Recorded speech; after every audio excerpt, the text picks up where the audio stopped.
Hello and welcome to The Homemade Songwriter. I'm Matt, and today we're going to continue our deep dive into our process for ensuring that you're writing good songs, the Litmus Test. Now last week we looked at the first of three tests, the L and I of Litmus. Is your song lyrically interesting? We talked about what makes lyrics interesting and some strategies to make your lyrics more interesting in your songs. If you missed that video, then I'll put it in the description and up in the card of this video. But now that you can write lyrically interesting songs, let's move on to the second test of the Litmus Test, the T and M. Does your song have a thematic melody? Now you might be asking yourself, what is a thematic melody? Well, simply put, thematic melody is making sure that the tone of your music and your melody matches the message of your lyrics. You think about thematic and melody. Melody is what your song sounds like. Thematic is the theme, what we want the song to sound like. So you put them together and it's what we want your song to sound like. This part of the songwriting process for me takes place at the very beginning. This is when I have the feeling that I want to write a song, but maybe I don't know exactly what I want to write about yet, but I let the inspiration take over, I let the art take over, the feeling take over, and I just begin to sit down and play my instrument. Sometimes finding the tone takes 2 minutes, sometimes it takes 30 minutes, and sometimes maybe the songwriting process will stop here for me if I can't find something that matches how I'm feeling inside. But I find that getting that tone, getting that thematic melody right from the very beginning is super important, so that's why I typically start with music first and then move on to lyrics. And even though I don't know what I'm going to write about yet, I know that whatever song I end up writing is going to be based in how I'm feeling at that moment. And so because I've been playing my instrument for a long time, in a lot of ways I'm more articulate with my music than I am with my words. I can typically play how I'm feeling much quicker than I could if I was trying to just write it down in words. And that's why I start with music first when I write. But that may not be the case for you. This can happen at any time during the writing process, but just for me, I find it easier if I can set the stage, set the mood, set the theme musically, and then fill that space with characters and details, aka the lyrics. So, what do I think about when I'm trying to write a thematic melody? For me, I'm typically looking for two things. One, a chord progression that matches my feeling, and two, a vocal melody that plays nice with the chord progression. And this is very simple and preliminary. I usually find that the less detail here, the better. If I get too specific and exact with the melody at this stage, then later down the line when it comes to lyrics, I can find it hard to fit the pieces in, and it can feel like I'm kind of shoehorning them in, which makes them feel clunky and awkward. So again, broad strokes. If I was painting a picture, this would be picking colors, mixing colors, finding a palette, and putting on the very broad base strokes on the canvas. So let's do a couple examples together so you can get a better idea of what I'm talking about. Let's take the song titles from the first video in this series, and we'll try to write thematic melodies that's going to match the lyrical ideas we came up with. Okay, so like I said, typically in this stage I would have no idea, and I would just sit down and begin to play whatever I'm feeling. But for this example, we're going to start from the song titles we came up with in the last video. So this is also a good example of taking an idea that you already have, and then how do I apply these principles of writing a melody and make sure that the melody matches the message so that it has the maximum impact. So let's go through the song titles really quick and just do a quick reminder of what the songs are. So the first song was a song called Coffee, and it's a song about loss and reflection. So the themes here are sad, lonely, isolation, those kind of things. So what does that sound like? What does loss sound like? What does lonely sound like musically? Is it major chords? Is it minor chords? Is it big and strummed? Is it dancey? Is it melancholy? Those are the kind of things we're thinking about here. So for me, when I think about losing somebody and loss and reflecting on that loss, I'm thinking finger picking, minimal production, minor dark sounding chords with a kind of a brooding melancholy melody. So I'm going to play around and find something that I think matches that, and then I'll play it for you.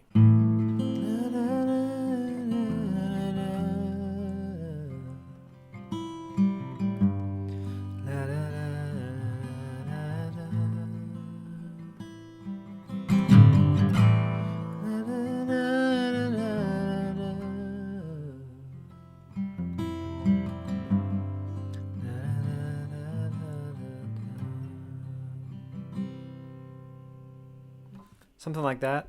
I think it's dark, I think it's slow, and I think that matches the melody of someone who would be reflecting upon the loss. Okay, the next song was Upside Down, song about young love. We talked about going to a theme park or a fair. So this is kind of the exact opposite. So this one I'm thinking more happy, I'm thinking fun, exciting, new, adventure. So let me play around with that and see what I can come up with. 1, 2, 3, 4.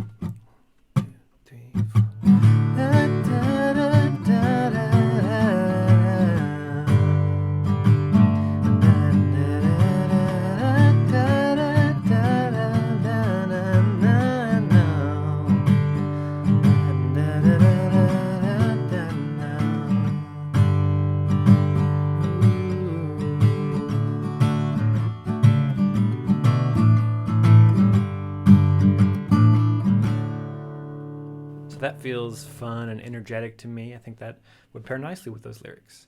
Let's try the last one, which was the song called Front Door. So Front Door was the song about pondering the lives that have lived in this old house just beyond that old front door. So the theme here is reflective, curious, and down to earth.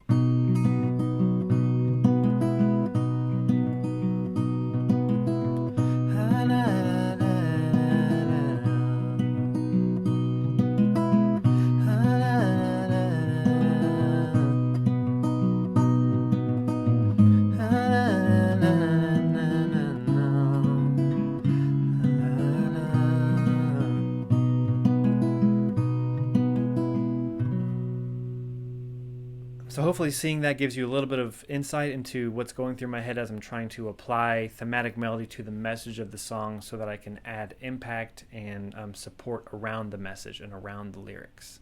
So all that's fine and good, but what if you don't know where to start? How do you write a melody? How do you write a chord progression? How do you know what notes you can use on top of the chord progression to write a melody? Well, I won't go into too much detail here. The best way to find out what notes you can play and what chords you can play is to look at the key of the song you're playing in. Each note from that scale can be built into a chord, either major or minor, and then every note of that scale can be played over it as a melody. In future videos, I'll go into more detail there, but for right now, I don't want you to get too bogged down with theory, because music and songwriting specifically is an art, not a science. So hum along and trust your instincts. To help you with this, we've created a new guide here at the Homemade Songwriter to help you write chord progressions. It's sort of a chord progression cheat sheet. It's got everything you need to know about chord progressions and how they're built from the major scales, and even gives you some progressions to start from if you are stuck. So if you are stuck and you need help starting from scratch, then go ahead and download that. The link is in the description. So once you've found a progression that you like and you've hummed along and you've trusted your instincts and you found a vocal melody that plays well with that progression, what next? How do you make sure that your melody is strong? Because not only do we want to write thematic melodies, we want to write memorable ones. I'm going to quickly give you 2 quick tips to make sure you're writing memorable melodies. And those tips are repetition and contrast. Repetition is a great way to make a memorable melody. Short, simple melodies that are repeated and recontextualized over the course of a chord progression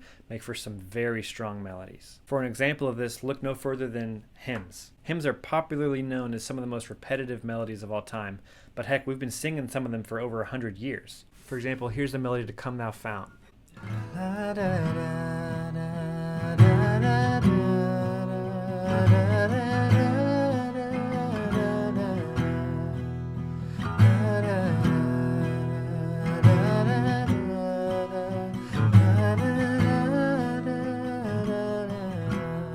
It's a super simple melody, but it's beautiful and it's repeated tons throughout the whole song, which just really grounds the melody of that song. As soon as you hear that, you instantly know what that song is. Now, contrast is another way to strengthen your melodies and create memorable melodies. Typically, you want to create contrast between your verse melodies and your chorus melodies. Typically, your verse melody would be a lower melodic range, and then in the chorus, it'll jump to your higher range, which will lift the energy of the song.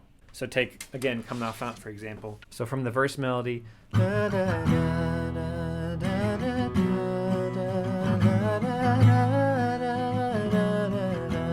the chorus, and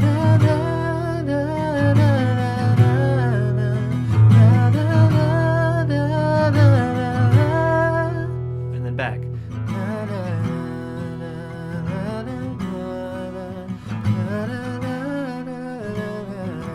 See how the chorus part jumps up in range and lifts the energy of the whole song? The reason it feels like such an energy shift and change is because of the contrast between the verse part and the chorus part. And there's other ways of contrast. You can contrast with the rhythm of your words, or maybe just the style of singing. Maybe your voice gets more rasp and energy to it. But creating contrast is a surefire way to create memorable melodies and strong melodies. So again, trust your instincts and serve the song. Okay, I hope all this helps you understand how you can take your melodies and make them super thematic and support your message to make your whole song stronger. When you pair these steps with the strategies for lyric writing from the first video, your song will already be miles ahead of other songs. But keep an eye out for part 3 of this video series, because when all 3 cylinders are firing, you've got a hit song on your hands. And lastly, don't forget to grab the free chord progression cheat sheet from the description below. Alright, that's it for this one. Keep writing thematically melodic songs, and we'll see you in the next one.